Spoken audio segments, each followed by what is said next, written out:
بسم اللہ الرحمن الرحیم۔ معزز ناظرین، السلام علیکم ورحمۃ اللہ وبرکاتہ۔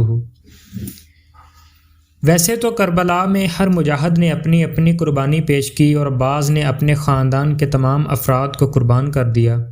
اجتماعی قربانی پیش کرنے والوں میں حضرت عباس علیہ السلام کا نام سر فہرست ہے۔ آپ کے حقیقی بھائیوں میں جناب عبداللہ عمر 25 سال، جناب جعفر عمر 30 سال اور جناب عمران عمر 21 سال۔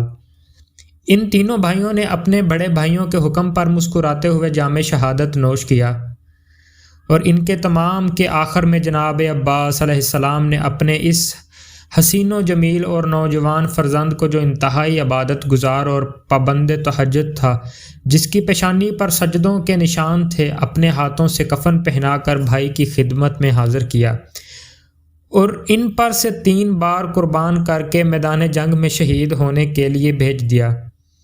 ان صاحبزادے کا نام محمد تھا، اور ان سے ابو الفضل عباس علیہ السلام کو اس قدر شدید محبت تھی کہ ایک لمحہ کو بھی خود سے جدا نہ کرتے۔ اللہ پاک ہمیں اور آپ کو اہل بیت، صحابہ کرام، شہدائے کرب و بلا سے محبت کرنے کی توفیق عطا فرمائے، ان کا پیروکار بنائے۔ وما علینا الا البلاغ المبین۔ شکریہ۔